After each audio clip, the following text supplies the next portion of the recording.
त तव्हांजे तसल्सुल सां पंहिंजो धरती टीवी ऐं सभिनी जो मशकूर ऐं शुक्रगुज़ार आहियां जो तव्हां टाइम कढी हिते आयो ऐं हिन ख़फ़्त खे सिंध जी सकाफ़त खे उजागर कयो।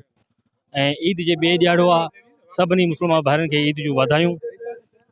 हीउ जेको शौक़ु आहे इहो असांजे वॾनि जे वरसे में आहे ऐं ॾाढो बहितरीनु शौक़ु आहे ऐं अल्हम्दुलिल्लाह हींअर नौजवान तबिके में ई शौक़ु वधीक आहे ऐं ॿियनि शौक़नि खां ॾाढो बहितरीनु शौक़ु आहे। असां चऊं था त सरकारी सतह ते बि अहिड़ा प्रोग्राम मुनक़िद कया वञनि जीअं आवाम में एंटरटेनमेंट थिए।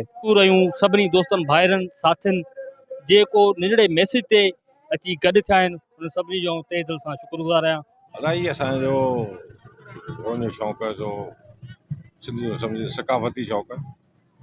सिंध में हींअर वधियल बि तमामु घणो आहे, शौक़ु वधी वियो आहे ऐं ख़र्चु तमामु वॾो आहे, महांगो आहे, घोड़ा महांगा थी विया आहिनि पर शौक़ु आहे जो हुनखे हलायूं पिया अञा ताईं।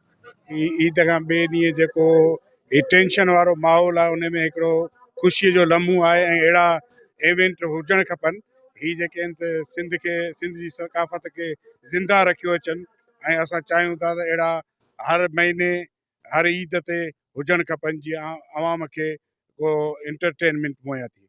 पाकिस्तान जेके बि मुस्लमान भाइर आहिनि सभिनी खे ईद मुबारकूं। ही जेको असांजो इवेंट हले पियो थो ईद जे ॿिए ॾिहाड़े ते सकाफ़ती हवाले सां ही पंहिंजी मदद पाण तहत इहे प्रोग्राम असां सिंध जी सकाफ़त बचाइण ख़ातिर कंदा आहियूं ऐं असांजे गवर्नमेंट खे हुअणु खपे त असांजी सपोर्ट कनि, हिननि शौक़ीननि जी सपोर्ट कनि। पब्लिक खे अहिड़ा इवेंट मिलणु खपनि जेको हुननि खे तफ़री मुहैया थिए। जेके ही अॼुकल्ह जा मौसम हलनि पिया था उन मौसमनि खां निकिरनि, टेंशननि खां निकिरनि, केॾी महिल कोरोना जी सूरत मंझि, केॾी महिल कहिड़ी सूरत मंझि ही इवेंट थियनि था, माण्हू इंटरटेन थियनि था, माण्हू ॾाढा पब्लिक ख़ुशि थिए थी।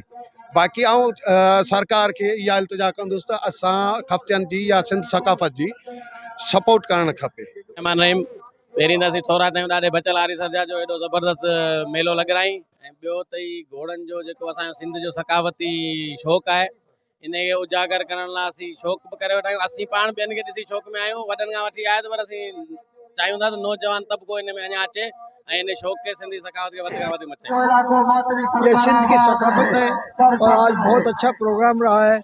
मशहूर घोड़े आए हैं, सब लोग आए हैं और उन्होंने देखा है और बहुत अच्छा प्रोग्राम रहा है और ऐसे प्रोग्राम सिंध में होने चाहिए, जिससे ये शौक भी बढ़ता है और ये खानदानी शौक है। घोड़नि जो ऐं अॼुकल्ह जेको घोड़ो हले पियो उहो चौबाज़ घोड़ो उनखे चवंदा आहिनि ऐं अहिड़ा मेला ऐं अहिड़ा जलसा थियणु घुरिजनि जीअं हिन कशमकश जे दौर में अवाम खे रिलीफ मिली सघे, रिलैक्स रहनि माण्हू, उन हिसाब सां ही मेल थियणु घुरिजनि।